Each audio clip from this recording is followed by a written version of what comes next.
Good evening, Leroy. Welcome to another edition of From the Pressbox. Hello, hello. How are you? Listen, I'm good. It's a busy week. It's a busy time, but it's good to be back for another edition here of the show. Yes, it is. Do you know what I found today? I need to tell you this because I know how important you are on baseball scorecards. They have a website called livebaseballscorecards.com that helps keep you updated on and gives you an actual scorecard of the game as it's going on. Very cool. Very cool site. I learned about that today. So I can keep up with the fact that the Cubs are losing to the Pirates 11-7. It's nice. I enjoy it. I appreciate that Paul keeps track of my attire.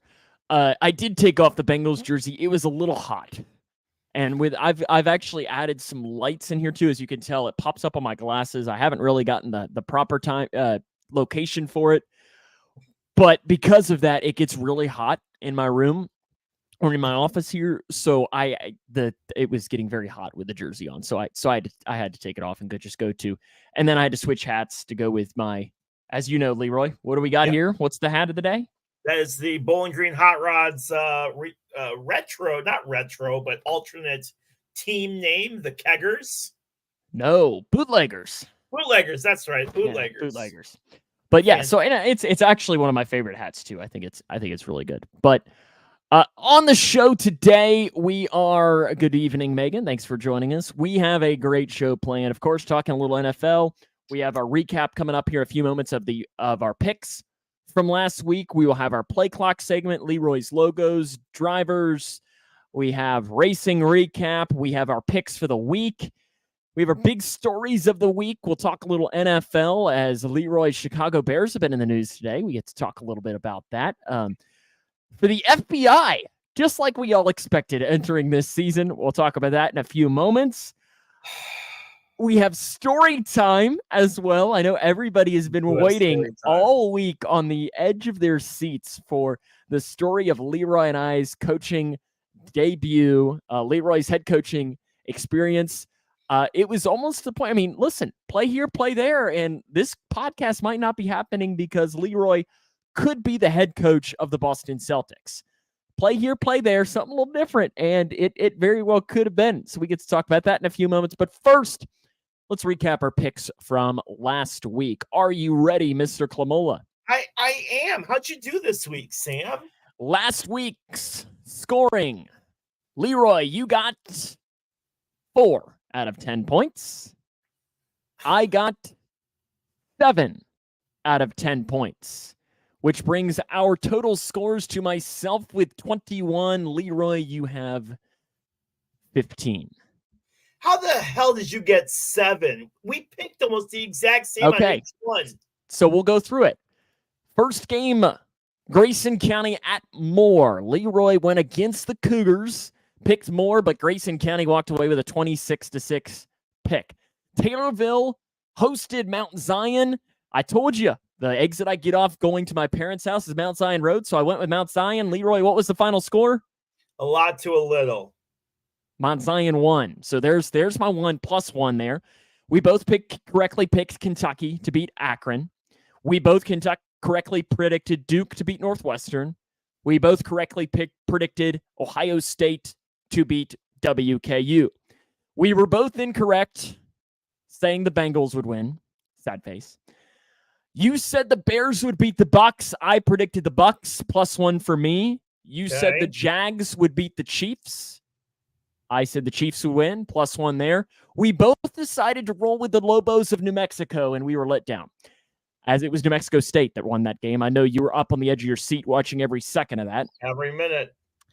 Raiders at Bills. We both went with the Bills. Bills won, and we both went with Cincinnati over Miami, Ohio, and Miami, Ohio won that game for the first time since 2005, I think. I would also like to point out that Florida beat Tennessee as well in the game that they did. Probably most likely both of us. Yeah, thanks, Paul. Last time I freaking rely on you to help me out. Well, see, here's the thing. I even went with Paul Reeves because since I was in Ohio, I could actually legally sports gamble, and I had a parlay, $5 to win like 30 of Jags plus 3.5 and a T. Higgins touchdown. And I felt real confident. T. Higgins had 2 touchdowns. I'm thinking we're rolling, and then the Jags let me down. So that's maybe the last time I'm on board with the Jags as well. So we'll have our picks of the week later on in the show. That'll wrap us up as we get to pick Grayson County travels to Bullitt Central. Leroy, you've got a road game as well. We'll pick this later, and we'll talk a little bit more. But you're going to where? Mahomet Seymour Bulldogs, about an hour north, close to Bloomington, Illinois. If you're familiar with Illinois and how Illinois is shaped, about an hour and a half, hour northeast of where I live right now. Okay, so we'll predict that game, talk a little bit more about that as it goes along. But first, it has been the thing everyone has been waiting for. We take you back to... You get a little bit too excited to talk about. You were just as involved with this as I was there, buddy. I can even take you back. We're going to go back to late January of 2016. So this has been, surprisingly enough, it's wild to say that we're getting inching closer to being a decade. It's not, about 8 years ago. Yeah. Leroy, you came to me and you said, hey, I need some help coaching this basketball team. Because obviously he knows that, there's no greater mind in the sport of basketball than myself. So we come and I made the mistake of thinking that you were tall and you understood what basketball was. Boy, was I mistaken. Well, hey, listen. Then we got there and learned about the team. Leroy, said, hey, I need some help. And I was thinking, okay, he just needs somebody to, shag some balls or do something. No. I soon learned that Leroy pretty much had the Bad News Bears version of 8-year-old basketball. And the thing is I found out later on, basically everybody had teams already. And they had about 9 guys that were left over that didn't get picked. And they were like, oh, yeah, we need a coach for this team. They're all right. They're pretty good. You go over and take them. And I got there for practice number 1. And I said, okay, let's get ready for layups. And they all looked at me like I was speaking Russian. I remember the first drill you had me do with them is teach them how to dribble. Not good. And I remember it was just like, I was like, okay, you all are probably right-handed. Let's just go slowly down the court with our right hand, proper dribbling technique. And my thought process was, okay, we'll do right hand for a couple of minutes, and then we'll switch to the left hand. I think we did 20 minutes of our right hand because we couldn't figure it out. And it wasn't like it, look, I'm not denying that I'm not a world-class basketball coach, but it wasn't like I was, I was giving them the right information here. It's not like dribbling is that hard. I don't think Pat Riley would have gotten this team to win a basketball game. Let's just put it that way. So what I have here is, because I'm a stats nerd, I kept stats on the sideline. And the best part about it is I have the stats from the 4 games that I kept stats for. So game number 1 that I did was on Friday, February the 5th. For some reason, it was a 4:50 p.m. start time on a Friday, which seems a little odd, but regardless. Leroy's team faced Green. That's who they played, at least who I put it on there. I don't know if that was their actual team name or if I just called them Green because that's who they all had played NBA, against. They all had NBA. Like we were the Jazz, and like there we played against and it was actually like they were like NBA. So if they were Green, they were probably the Celtics. They were not, because the Celtics were another team that you faced. So I don't know. But regardless, you played Green. The final score of that game was 59-2. 86-4. Yeah. Okay. Yeah. 59-2 was the final score. Those 2 points were both free throws. So at least you hit your free throws, right, Leroy? That was good. I did appreciate too in this game that your stats that you actually had 4 3-point attempts by your team. So great job, that coach, making sure that your team can't make it inside the line. So why don't you have them shoot threes? You're very much into the modern era of basketball. So we thought, okay, things can't get worse, can they? Let's go into game number 2. Hey, playing the 76ers. For whatever reason, it was 12 days later. 45-11. Defense improved, offense improved, right?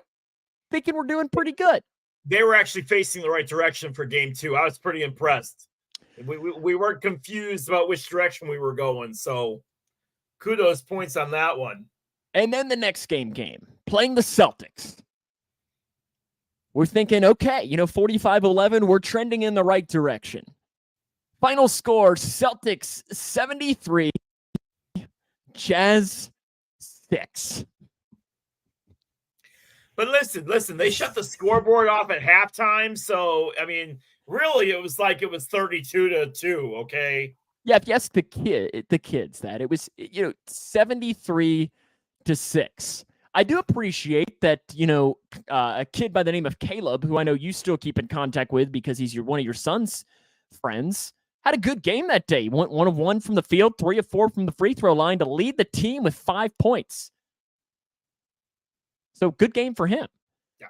Then it came to the point where we got into the playoffs. And what they did is they pretty much took the worst 2 teams and played them up against one another. So it was the Jazz taking on the Grizzlies and lost 18-14. Now listen. 18-14. You're supposed to be on my side. You just get way too much joy out of this whole thing. So they had rules over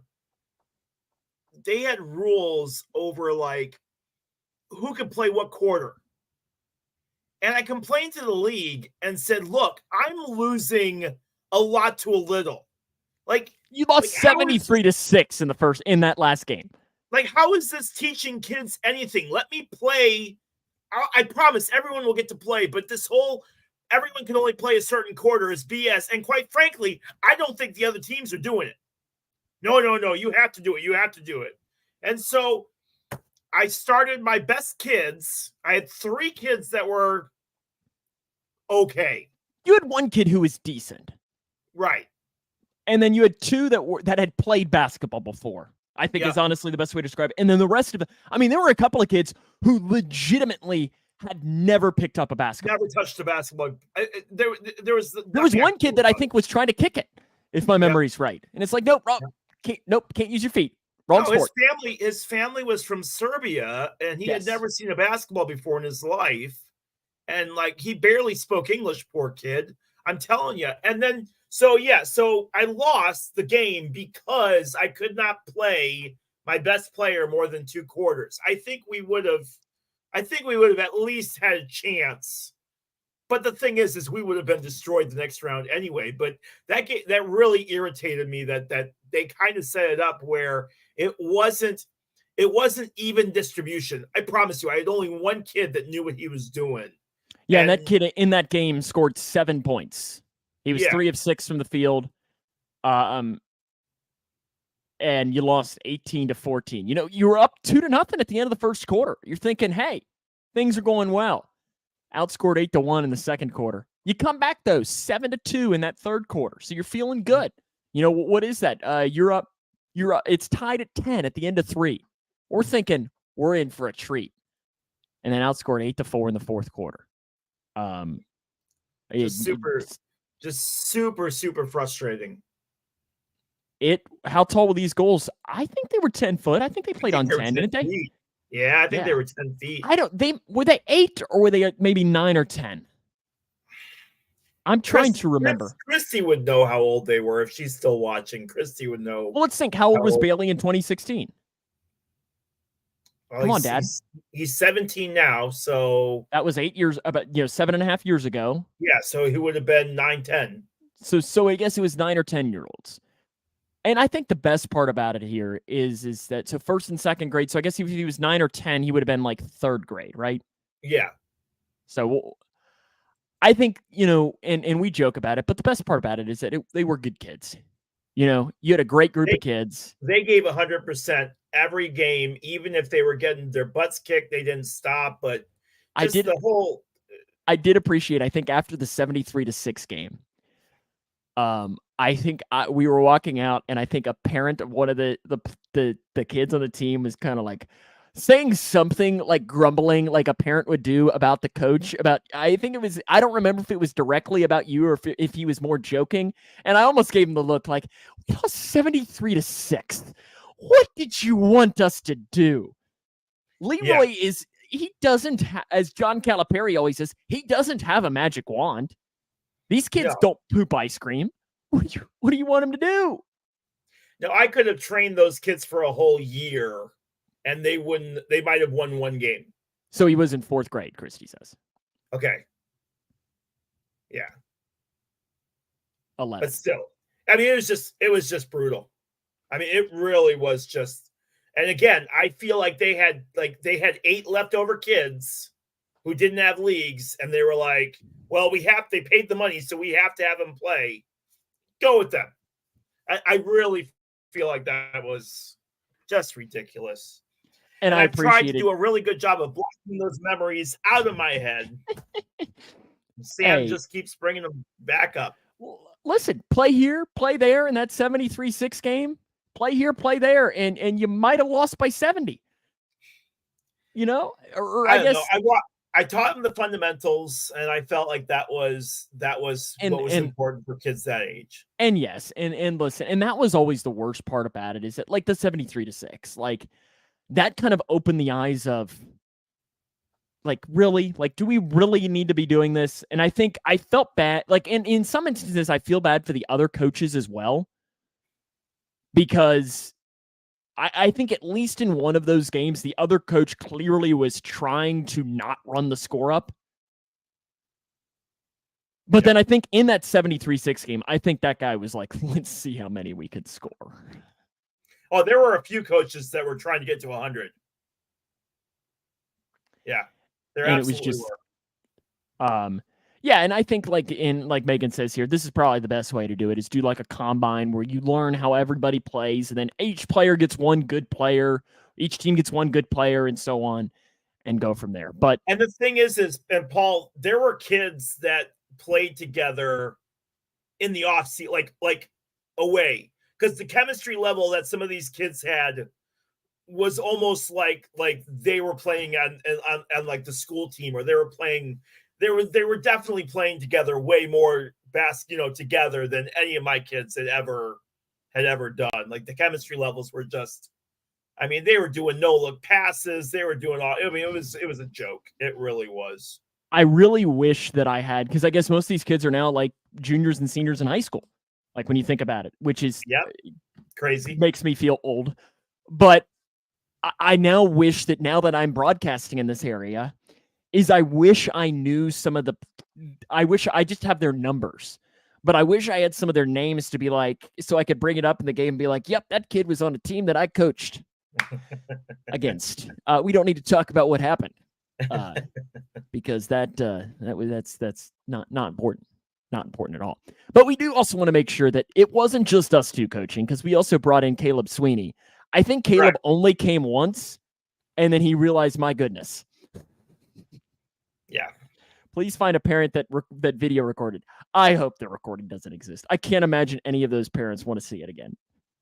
No, I've done a really good job of blocking those memories out of my head. I remember what the gym looked like, and I remember certain moments. I remember screaming at the poor person who was keeping score and being like, that's a stupid rule. And I'm down by, I've been losing all season. Like, that's a dumb rule. Other teams aren't doing it. I know they're not. I remember yelling at the poor scoring lady. But other than that, yeah, see, Megan's got the right idea. Look at that. That's bad games don't exist. Yeah. Christy, what was the question of, are there any videos from that season? Christy might have one or two of Bailey. My dad does. My dad absolutely has a video. I don't know if he still knows where it is. It might be on his old account. But my dad absolutely has a video of Bailey. I remember watching a video of him and me sitting on the sidelines. No, I don't want them to. I want you to burn them. Don't listen to anything Sam Gormley tells you. They are on her Facebook and her phone. Listen, maybe we revisit this next week. We can have a film study on here. We can break down what went wrong. Because listen, play here, play there, and you're Greg Popovich. You know, you're up there, and listen, you never know.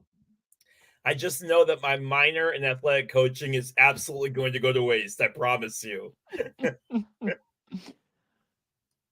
That was kind of a story, though, that we wanted to talk about, if anything else, just because, and we're not trying to poke fun at the kids at all, but it's more of something that we can. Oh, I love it. Paul's adding Christy as a friend. He's trying to get the. He's trying to get the videos. I love it. He's gonna go creeping. I love it. It's funny. If you find it, Paul, make sure you send it to us so we can we can relive it from the Pressbox. NFL season week 2 rolled through. Both of our teams are 0-2, but Leroy, your Chicago Bears were in the news today. It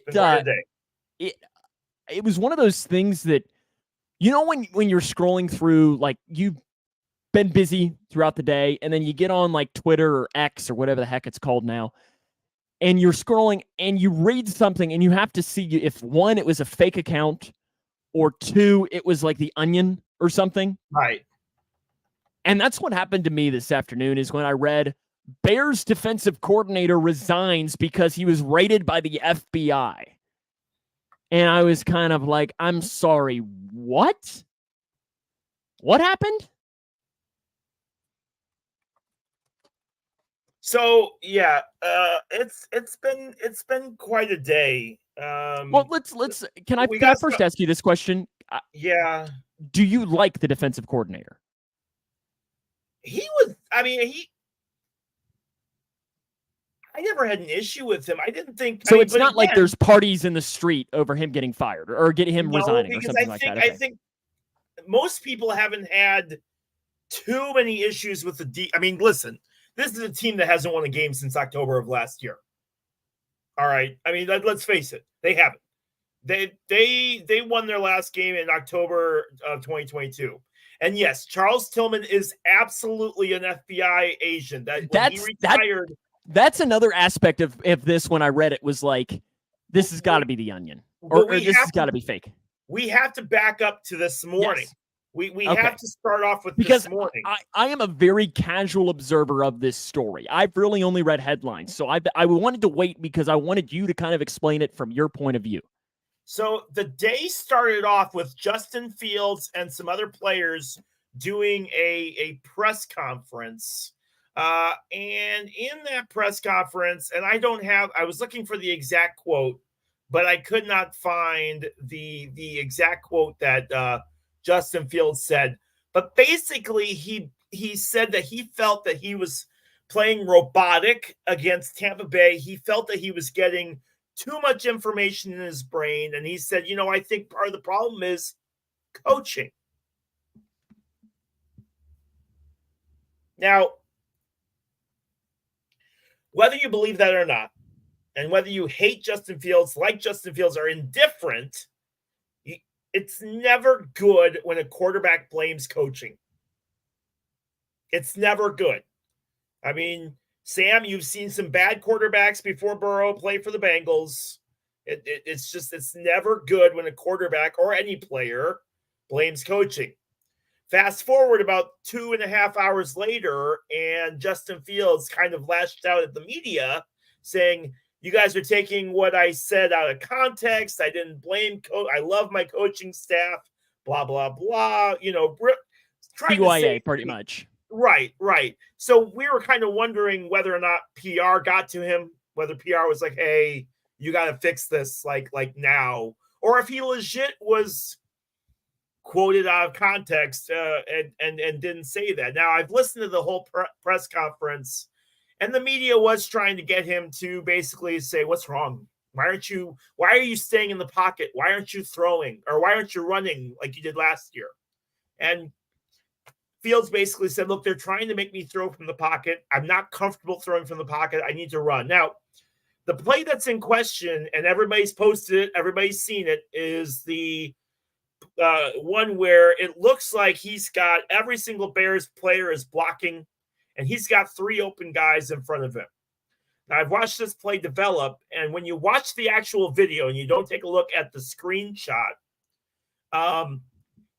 He's looking way over to his right when the guys are open. He's looking way over here. The guys are open over here. And by the time he looks over here, it's already too late. The line's collapsed because Paul's right. He can't throw.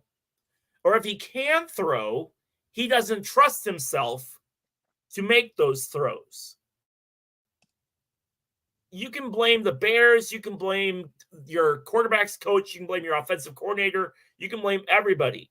But the tired line of my offensive line is not giving me enough time to throw. On that play, on that 25-yard play where he ran out and had guys open, he takes the football, tucks it, and runs right smack into the offense. Didn't even try to move around the line at all. Just ran right into the line. And I think his leash is pretty short. Nathan Peterman was cut. The quarterback number 2 was cut today. I was going to say, I couldn't even tell you who the Bears' backup quarterback was. Bagent. Who? Yeah. No, who is it? Bagent. His last name is Bagent. Tyson Bagent is the Bears' backup quarterback. He played college ball at Shepherd University. Okay, yeah, he was an undrafted free agent this year. Yeah, and Paul, absolutely. I can't, you know me, I have defended this man plenty of times. I can't defend him for this last game. And really, wait a second, is that Mike Williams wanting to pop in? Probably. But yeah, he played for that basketball team. It was awful. So that aside, now we get to the actual fun part of this whole day. The Bears defensive coordinator, we started hearing rumors this afternoon that the FBI had raided Hallis Hall, which is, in case you don't know, that's like where the Bears front offices are, like all of the Bears. Does Cincinnati have a name for like where all their front offices are? Paul Paycor Stadium. It's connected to the stadium. It's all in the same place. So they're going to be building a new one. But it's they have to find the land for, you know how that works, like the land for it and all that, and because they're going to build a permanent practice facility with it. Alan Williams, who's the Bears defensive coordinator, missed last week. Matt Eberflus, the head coach, took over the defensive calls as head coach. They said he had a family issue. He was dealing with a family issue and that he was going to be gone for the week. But as the week rolled on and we got to Monday and we got to Tuesday and we got to this morning, no one had heard from this guy at all. Come to find out that he had put in his resignation letter this morning. Well, we didn't find out they had put in his resignation letter, and then rumors start swirling that the FBI had raided Hallis Hall. The FBI had raided Williams' house. Charles Tillman had apparently, who again, yes, I've known for a long time that Tillman worked for the FBI. But I'm a Bears fan. Like I know that. Most people didn't. So to hear that Charles Tillman was telling top brass that their defensive coordinator was being arrested for what sounded like not only child porn, that he was filming child pornography, was not a good look. Now, the Bears, and this was the rumors that were coming out, is that he was involved with these rings and that he was doing stuff. About 20 minutes later, the Bears come out with a statement that no, Hallis Hall had not been raided by the FBI. Tillman had never talked to them, that nothing happened. The only thing that they did not say for sure was that the FBI raided his own personal house. That statement was never made today. Now, Williams has said in his letter that he resigned for personal reasons and not involved in any criminal legal action.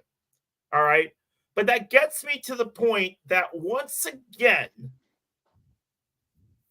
one social media account, I'm not going to say their name because quite frankly, I'm not giving them, even on our little podcast, I'm not giving them the credibility. Get them. One podcast, They're going to be heartbroken when they hear that our podcast isn't giving them a shout out. I They're know. going to be heartbroken. They're going to be like, I'm sorry, who? But one podcast wanted clicks and came up with this rumor. See, I don't even know who this is. And multiple entities jumped on it for some reason. But like, I don't know, guys. I don't want to get into an off my chest segment here, but if I sit on my little podcast, right, and I say, you know, LeBron James hit his wife. Yeah. If I say LeBron James hit his wife and somebody picks it up and runs with it, like, there should be some kind of consequences for that. Because, like, quite frankly, if I write a story for the news department that vilifies, like, our mayor, I can get in trouble for that. And I find it amazing that there really is no repercussions at all. There's no repercussions for any of these podcasts that they can say whatever they want to about people, and the media jumps on it and ran with it. I saw so many evil, and I'm not saying he's innocent. I'm not saying he's guilty. Because I think the fact is that the FBI did apparently raid his house. Yeah. Apparently, I mean, it was not denied. And it was not confirmed. It was not confirmed, but it was not denied. Now, his attorney says that he's not facing any legal actions. All right. The NFL has said they're not investigating him. Okay. But again, all it took was one tweet. And I've read all day today comments back and forth about some of the stuff. And what's funny is I saw one tweet that I absolutely thought was hysterical that said something about the fact that this is what happens when we have to script games because the writers are on strike. Yeah, it's all speculation. It is all speculation. But again, it all came from one tweet. And the fact of the matter is that everybody got torches, everybody got pitchforks, and it wasn't true, or at least on the surface. Well, it might be. I mean, there's no. It might be, but we don't know. Uh-huh. And I'm not a big fan of that, Sam. I'm not a big fan of being able to say whatever you want to without any recourse. Well, I mean, there is. I mean, libel. And I mean, you can sue for that. Like if it's proven to 100% be false. But I don't know enough about the story to even talk about it. Because like I said, I was a very casual reader. And I mean, the only real connection I have to the Chicago Bears is you. So that's the only thing I thought about. And I just made a note just to talk about it. And we don't really want to go too deep into it because it is heavy topics and we don't. It is. And again, we tried to listen. Sam and I, when we first started this podcast, we really agreed to try to keep this lighthearted and keep this as upbeat, not talk politics, not talk about other stuff that's thick. But we've already addressed Northwestern scandals. We've already addressed. Tell you what, and if you look, it's all your teams. Why can't your Bengals do something stupid? Oh, it's just calves. That's all we talk about right now. Calf muscles. But again, I really hope that there's some kind of recourse on this stuff because one of these days it's going to cause some real problems because everyone's got to be first. We don't need a source. Just run with it. Mm-hmm. Just run with it. And too many trusted media sources ran with it today. And that's not that. The Bears are already a big enough laughing stock. We don't need more added to it. Come on now. Speaking of laughing stocks, how about we hit that music? Does that work? That works. I think it's a good time to transition into everyone's favorite segment, the award-winning Leroy's logo. It's award-winning. Did you not know that? We won an award? We did. Well, you already won the award for worst take of all time on chip. I've taken that back. It's all about the Doritos tacos. Okay. Hey, coach. Hey, hold on. Stop the music.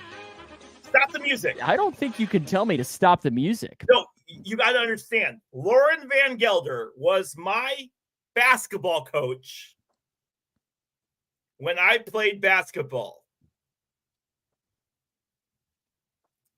Just wanted to take that second to be like, it's true that little Leroy played basketball, and I've got the guy right there that can prove that I did. That's all. Does he have footage of you when you played? I hope so. I got a picture somewhere. I've got a picture. Black and white. I have to get out the film for it. Paul says he's been studying, so here we go. If you've never watched Leroy's logos, I got flip over to private. Sorry, there we go. Okay. I'm good. Yeah, he heard about your coaching skills. Had to chime in. Oh, he's got video. He says, "Oh, we might need this." Aren't you like 5 foot? You're so on a tall day. On a tall day, Leroy. Is that tall? It's a tall day for Leroy. So if you ever played Leroy's logos, I have 3 college logos. Leroy has to tell me what college they are, and then has to tell me what the theme is between said logos. Pretty simple, right? Leroy, would you like door number 1, 2, or 3 first? 1, please, He's sir. going to go door number 1. Door numero uno, and there it is up on screen, Leroy. What are you getting? Apparently you were the MVP that year.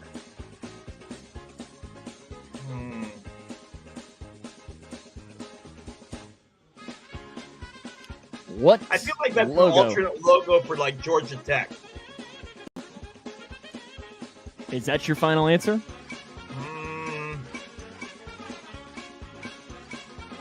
Yeah, I'll go Georgia Tech. It's not, but I'll go Georgia Tech.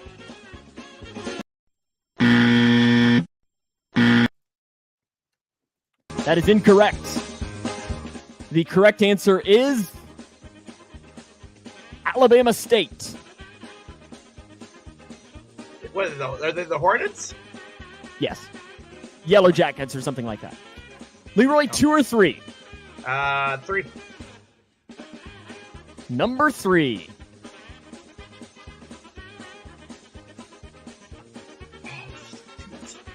Number 3. Paul asks really on the Alabama State one. Listen, when you see like, listen, you know I'd like to go when I go easy, medium, hard. That one was the hard one, the first one. Alabama State? Yeah. No, that was really I think was probably to me picking Alabama State. But you know I like to go easy, medium, hard. Alabama State was the hard category. Leroy, what's this one? Richmond. Richmond. Is that your final answer? Yes, sir. Are you sure? Shut up. Yes. You're correct. That is the Richmond Spiders. Is the number 1. Paul Reeves also pulled that one out as well. And I appreciate Megan's guess of Spider-Man Tech. Hey, that's a good school. That is. All righty. Are you ready for the last one, Mr. Clement? I am. Think of going easy on you this week. Oh, wait. Where's the music? Where's the music? Where's the music? The last one. Come on, music. There it is. The last one, Leroy. You are 1 of 2 today.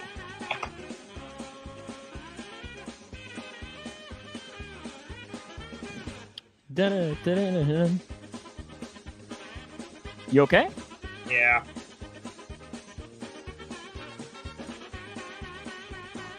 Gosh, that looks really familiar. Is that Georgia Tech? It's not my job to tell you. It is your job to tell me. I don't know.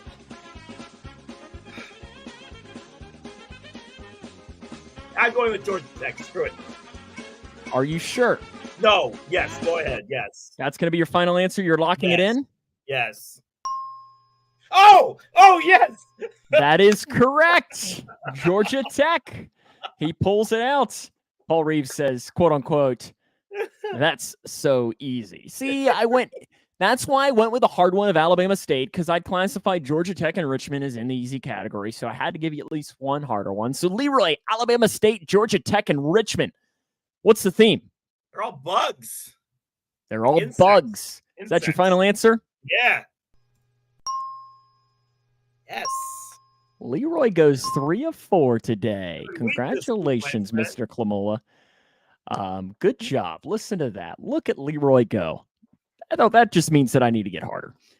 Listen, I gave you an easier week because I think I've been a little more challenging towards you over the past couple of weeks. So listen, I'm not the evil guy that everyone thinks I am when playing Y'all this don't game. realize how hard the last few weeks are. And listen, this whole like Leroy's logos. This isn't a new thing. Sam and I have been playing Leroy's logos since we started a podcast, a show, a radio show back in college when both of us in Western Kentucky. And then the reason for how it came up is we Paul had never seen the Alabama State one. Yeah, it's a cool logo though. I will say that. And Yep. I just had to find another yellow jack. I had to find another bug. And it was either that or William Peace, I think was what it was. And I felt like you would have been mad if I used that one. At least Alabama State is D1. Yeah, but what had happened is I made a graphic every single week that had the WKU schedule for the week of like baseball and so on. And I always put the logo of the other team. And what we got into doing was at the end of the show or at the beginning of the show, we'd say, this is what's coming up in the schedule for Western Kentucky this week. Leroy, tell us what it is. And he'd be like, it's Western Kentucky against, and you wouldn't know any. And sometimes it would be really simple ones too. So that birthed out of Leroy's logos, and it is now turned into a thing. And the sad part is that there will probably be a day where we'll have to end it for a while because I'll run out of logos without jumping into like D3 or something. I was going to say, or we're going to pull up like Southern New Hampshire or something like that. And that's not as fun because you're not going to know those anyways. So how about a little play clock? Yes. Ask or answer. What do you want first? I would like to answer first, please. All righty.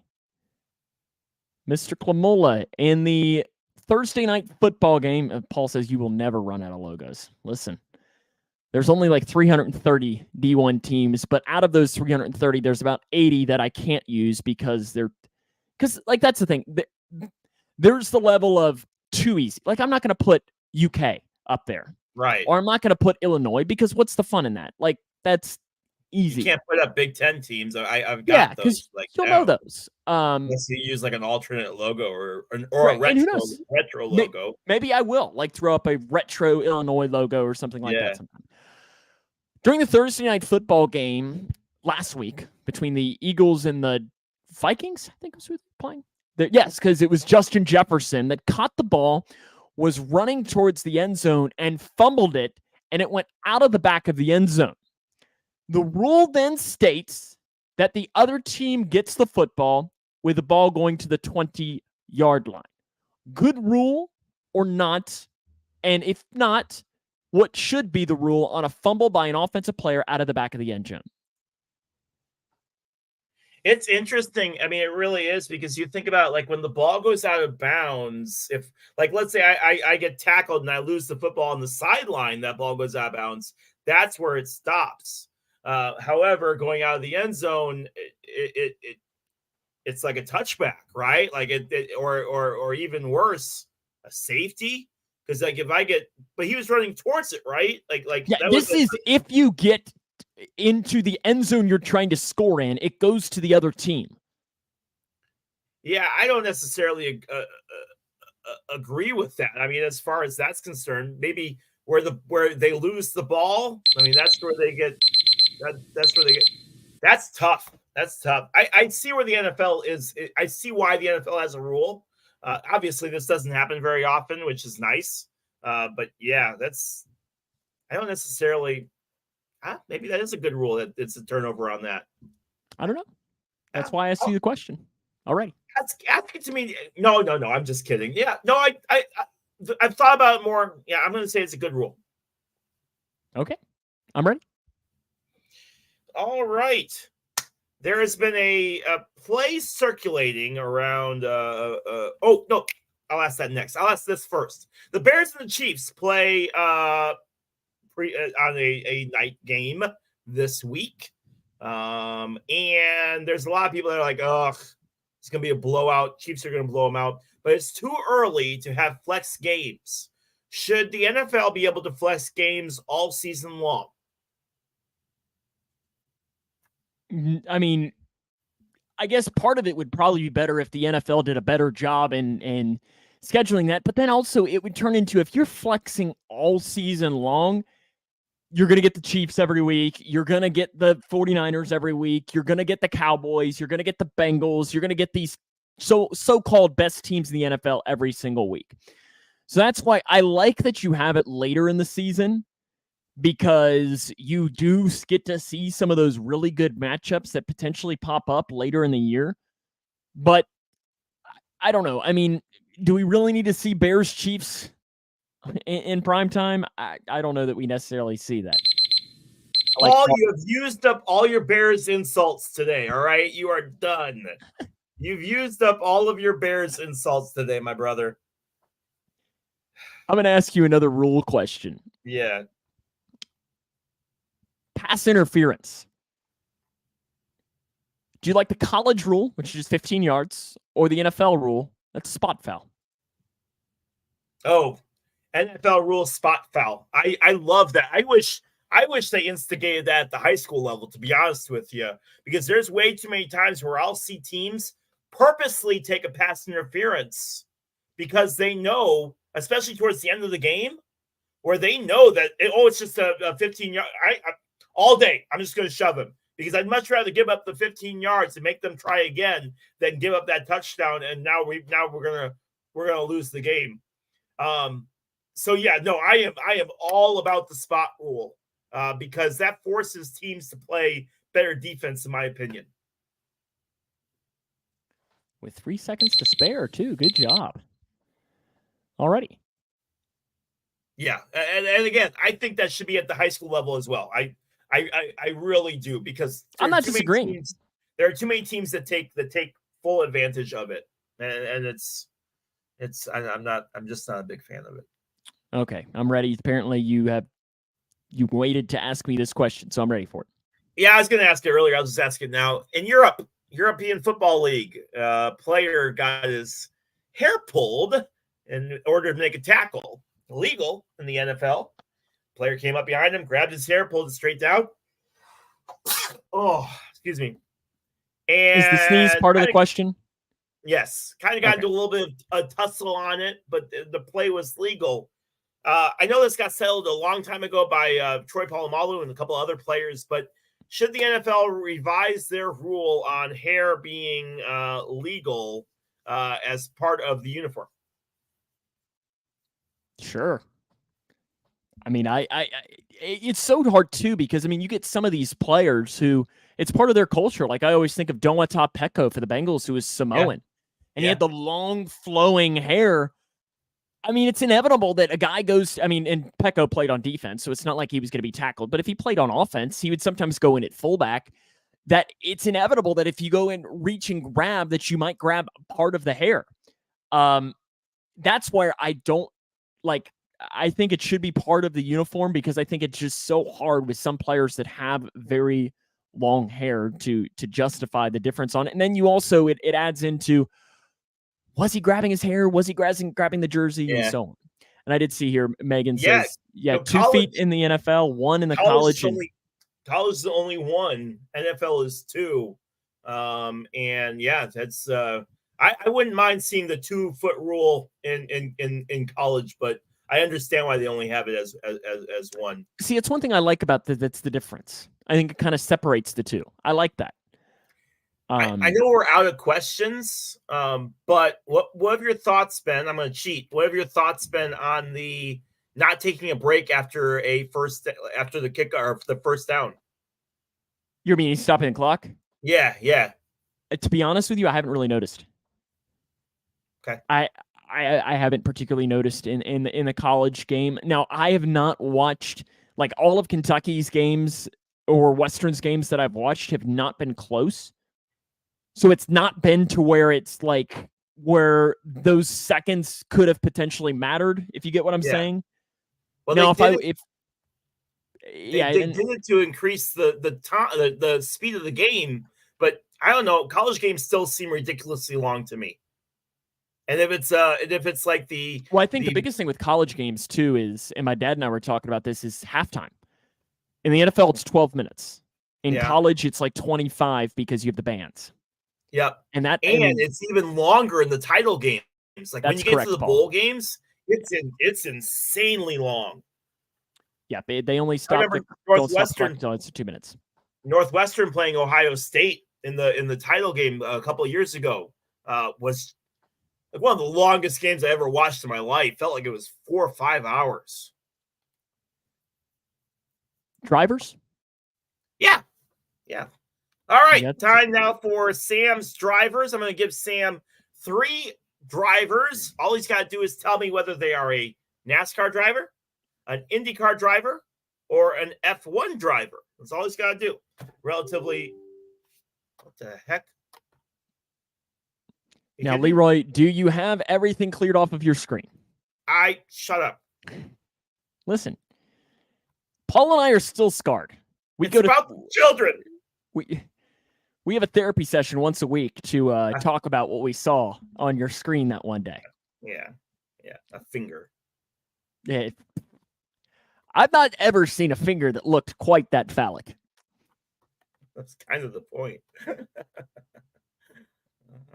All right, I think I got this ready to go here. Okay, here we go. Oh, I actually think... Oh, nope, that's not... It's supposed to be bigger. No, okay. When it was smaller, I thought I knew who that was. I thought when it was small... No, in fact, no, I'm thinking of somebody completely different, so I'm completely off. I thought it might have been Martin Truex Jr., but it's not. I know that. When the picture was smaller, I thought it was. Because doesn't Martin Truex Jr. have like a little, like weird little goatee kind of thing? Yes. Okay, and that guy does not. So I saw he has like the it's just like, I think it's just the picture in his chin. Is his eyebrow, is that like a just in the picture, or does he like shave his eyebrow in that part, or is it just like a birth defect or something? He has a scar from a previous car accident. Oh, that's what's there. Yeah, IndyCar. He's an IndyCar. Is that your final answer? It is. Yes, it's IndyCar. That is Simon Pagenaud. All right. Alrighty, let's see how I gotta flip back over here. Oh, Christy knows that one. Okay. Megan, I very little about racing as well. Is that Dave Francisco? Was that who you said it was? Devlin DeFrancesco? No, it was that guy was Simon Pagenaud. Lauren says they turn left. Okay, this guy here.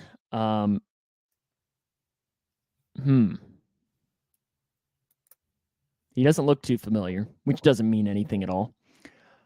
You know what? I'm going to say you're trying to pull a fast one on me, and that's another IndyCar driver. Final answer? Yes. Yes, that is Elio Castroneves. He's won the... Oh, that's Ashley... No, Dario Franchitti is married to Ashley Judd. Never mind. Elio's won the Indy 500 4 times. Only 3 drivers have won 4 Indy 500s, and he is one of them. Yeah, Megan, I will admit that's kind of what led me to Indy. Same shirt. Are they teammates? I always thought they looked exactly like, or like brothers, because like they look really similar. Okay, you got me with this last guy here. All right, last one. Oh my goodness, he is not old enough to drive. That's my final answer. It is, you just pick some random kid off the Taylorville football team, and he's not actually old enough to drive. He's 27, Sam. Bull. He's 27 years old. Listen, I've got a baby face, and he's not older than me. He was born in 1996. Bull. F1. Yes, you are good today, my friend. 3 for 3. And actually, you have been now, you've gotten all this week and all last week. So good job. That is fantastic. Look at you. I don't know who Carey Price is, but is that Carey Price's lost brother? No. If that guy would have had a wad of tobacco in his mouth, I still wouldn't have said NASCAR. F1. Look at that. We're all getting F1. He does look a lot like Carey Price, the Tyler. He does. I was thinking that too when I pulled him up. But yeah, Simon Pagenaud and Elliot. So Simon Pagenaud had a brake failure coming around a curve. His car flipped 8 times in the air. He slammed into a retaining wall, and he's been battling concussions the rest of the year. He didn't race again after that. So best wishes and health to Simon Pagenaud, and hopefully he can continue on the road to recovery. But that's always tough, not being able to do what you like. You're starting your 40 seconds of talk here a little bit early of racing talk here. Whoa. Yes, yeah, Paul. 8 times. That's rough. Yeah. Okay. Are you absolutely failed? Are you ready for your 40 seconds of racing before we have our picks of the week? Yes. And after our playoffs continuing, William Byron has a lead. He's got a 40-point lead over Martin Truex Jr. Denny Hamlin's in there as well as Kyle Larson, Chris Buescher, Kyle Busch, Christopher Bell, and Tyler Reddick. Those are the 8 drivers that are still live. And again, that's all big stuff coming up. IndyCar news, not a whole lot this week. They had their big award show for Alex Palou, and F1 is off for a couple weeks. Not a whole lot going on in the racing circuit. And look to see. The next race is on Sunday at Las Vegas.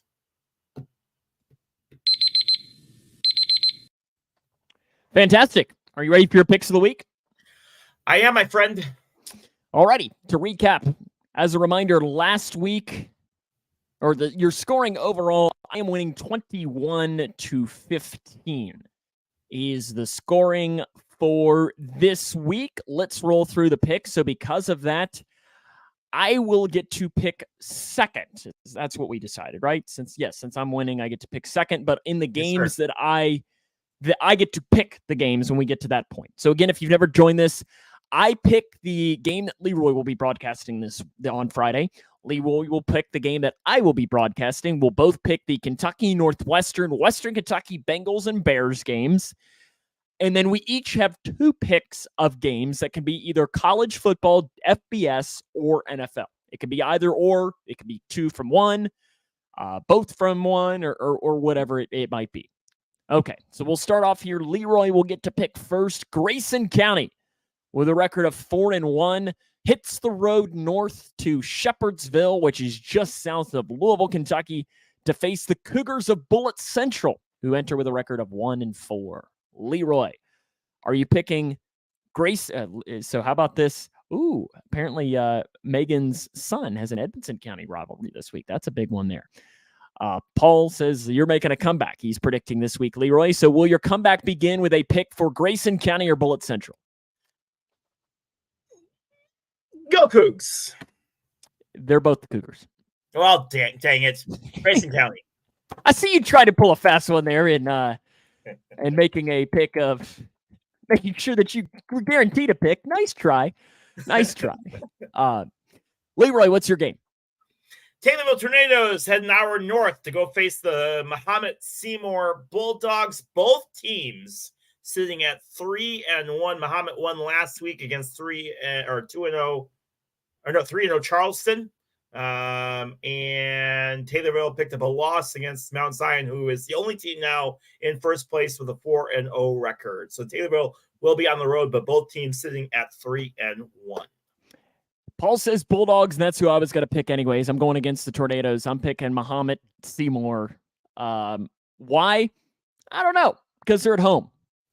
They have a really nice press box, Sam. It's one of my favorite trips I do all year long is because of their press box. Bullitt Central has a brand new press box, so I'm very excited. After last week, yeah, you guys got to understand, like as broadcasters, like we talk, like we live for our press boxes. Like they fed us last week.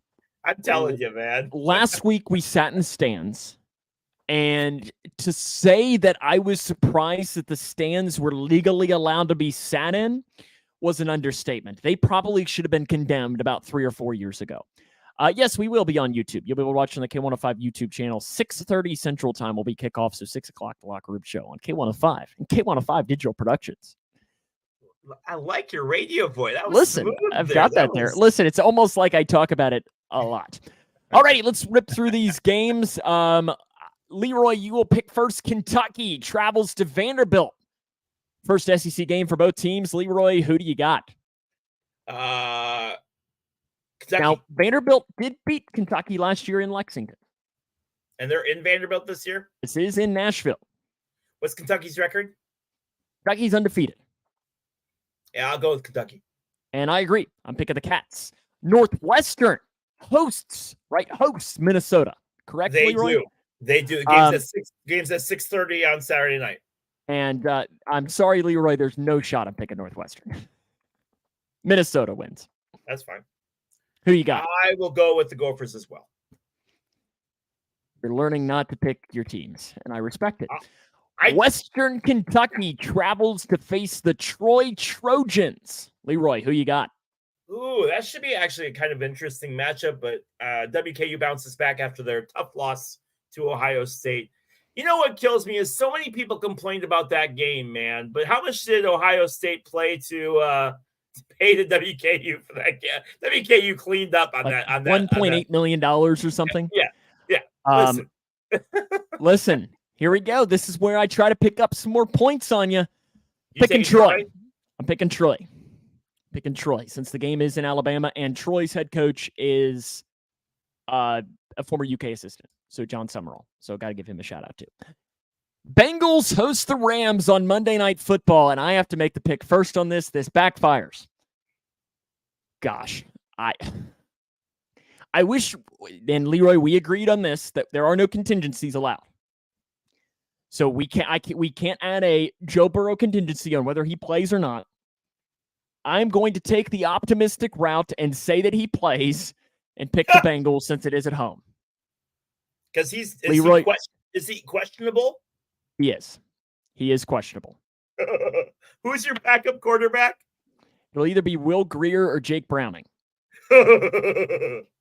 I will take the Rams. And hope I'm wrong. Listen, I want the Bengals to win. I got you, but I'm trying to help you out. Speaking of wanting your team to win, the Chicago Bears travel to face the Kansas City Chiefs. Listen, what do Bears go Bears? I don't know what you say. You don't have a who day, do you? Bear down Chicago. That's what we say. Okay, well, bear down. I'm not picking the Bears. I mean, you get to pick first technically, but I think you know who I'm picking. And I presume you're picking the same way. Yeah, Chiefs. Chiefs win handily against the Bears. Alrighty, I get to pick now my first game. Yes, you do. There's a couple of good ones that I've been going at. And, you know what else? I'll do this one. Ole Miss travels to Alabama for a big showdown in Tuscaloosa. I guess I have to pick this game first. And you know what? I'm going to roll the dice and say Alabama bounces back. Leroy, who you got? Ole Miss at Alabama. Yeah, and see the thing, I was going to say Alabama before you made your pick. It's just one of those things where, they have to win, right? Right? Like that's the old joke is they have to bounce back and win. But I think playing at home is going to help them out quite a bit. I got Bama. Paul's picking Ole Miss. Megan's going with Alabama. Here's the thing. With this game, it would not shock me if Ole Miss wins. If it was in Oxford, I would have picked Ole Miss. But since it's in Tuscaloosa, I am picking Alabama. Leroy, what's your game? We head out to Oregon, where the Oregon Ducks are taking on the 3-0 Colorado Buffs. Deion Sanders, a little bit miffed at college football, college game days, not going out there to go watch them. And he's all mad at the press for ignoring them and what he feels should be a higher ranked team. What do you got for number 19 Colorado taking on number 10 Oregon? You pick first. Oh, that's right. I'm sorry. And that game was fantastic. That Colorado State game was fantastic. Probably the game of the year. But I will take Oregon this week. I agree. I'm picking Oregon to win that game. Last week, I had a lot of fun picking the New Mexico State game. So I'm going to go in that same realm. Leroy, when we did our college football preview, do you remember who your Mountain West pick was? I don't. Your military background, if that gives you a hint. Oh, did I pick Air Force? You picked Air Force. Yeah, I did They pick Air Force. travel to San Jose State. Air Force at San Jose State. Leroy, who you got? All right, I got to pick first, and I am going to pick San Jose State.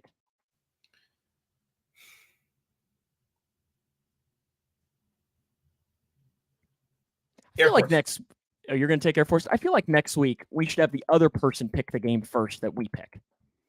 Yeah. I feel like it fits a little better that way. Do you agree? Yeah. We'll switch that next week. Yeah. Paul agrees with me in picking San Jose State. Leroy, what's your last game? The 2-0 Derek Carr led Saints head into Green Bay to take on Jordan Love and the 1-1 Green Bay Packers. Okay, Leroy, who you got? I will take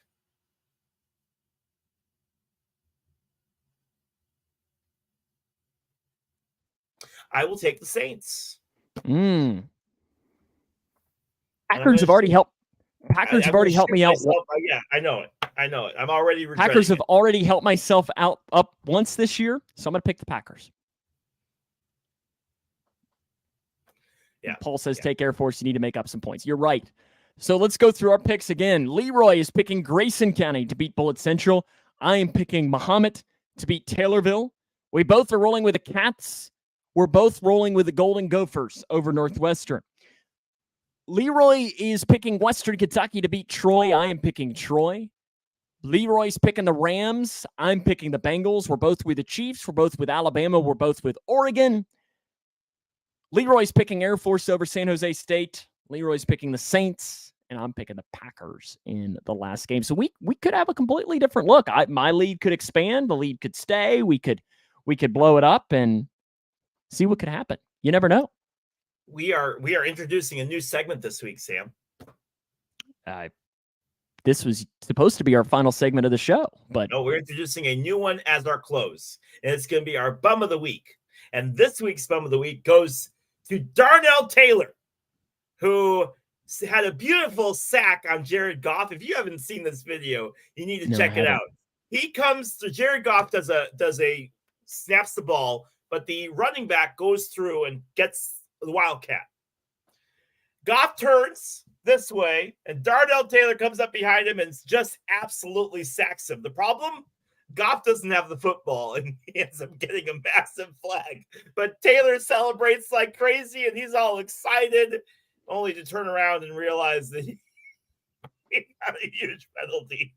Yeah, no, I haven't seen that play.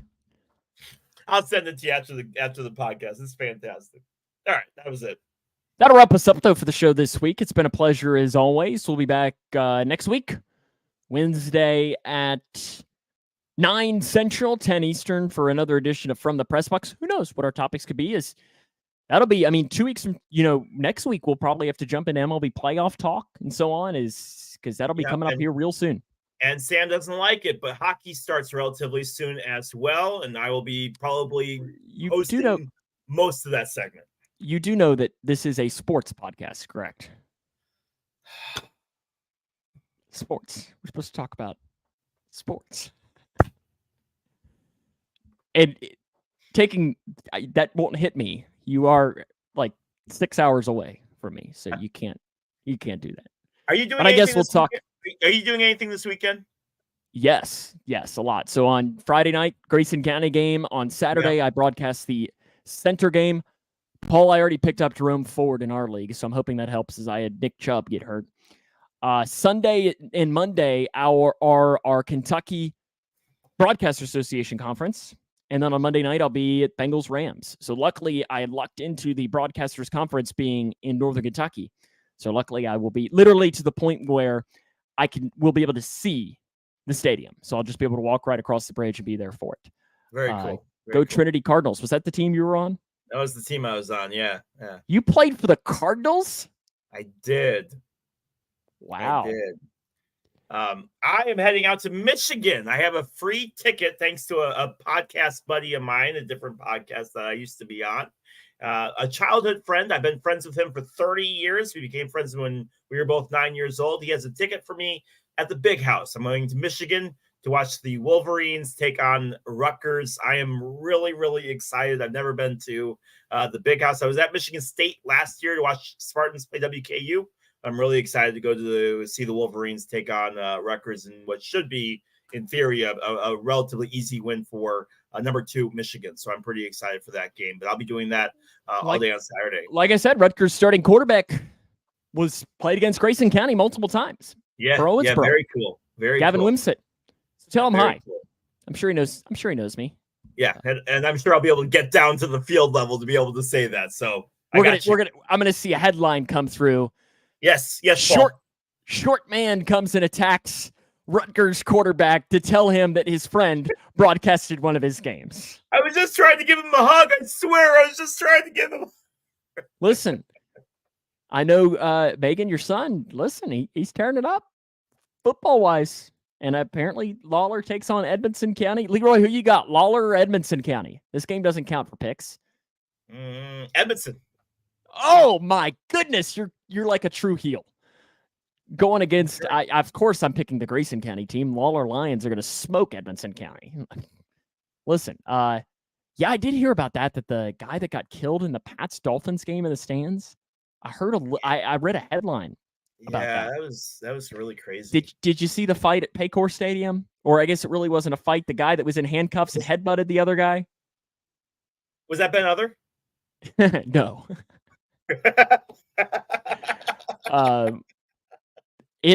It was interesting because that's where we walk out. Usually that's like the pathway that we take. Yeah. I don't know. I was looking to see if I recognized anyone, to be honest with you. You didn't see it, Ben Other. Give it a Google, Paul. It's a heck of a headbutt. It is a heck of a headbutt. Police picked him up and were like trying to grab him, and he got away for a split quarter of a second and just bam. And I mean, that is interesting. I mean, Leroy, I know we also have to Ben would have ate his face. We also got to make sure that Christy has some more information on that. They said he went through a medical episode, but the dude didn't have fatal injuries from that fight, but further testing is being done. That's still really, really sad. I mentioned that you're turning to be a heel there. You got to make sure and that you give a watch to the Netflix show Wrestlers. It's something that I know I talked to you about, Leroy. Paul, I don't know if you're a professional wrestling fan. I am not, but I very much enjoyed it. Yeah, you will. So Al Snow, who apparently to wrestling nerds is somebody that like you know very much, right? Yes. Because he was obviously known for Head, right? Yep.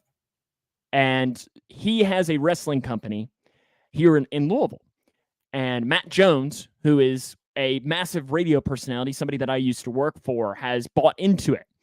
And it's telling the story about how they come up with shows every week for Ohio Valley Wrestling and going through it. Paul, I'd recommend it. If you're a Netflix guy, give Wrestlers a watch. It's a really interesting show. If you have just any interest really in show business, I think is really the way to describe it because there's a lot that goes into it. But highly recommend it. That's my Netflix recommendation of the year because I usually only have time to watch one thing a year. Relatable? Yes. All righty. Yes. Well, appreciate everybody for tuning in as always. We'll be back next week. Thanks, guys, for watching. Make sure you check us out on Spotify, on YouTube. We're on YouTube. And make sure you like our page on from the Pressbox as well. Appreciate every single one of you guys for taking a few minutes out of your day to watch us. It really, really means a lot. So thank you so much. Absolutely. We always really appreciate it. So we'll see you next week for another edition of From the Pressbox.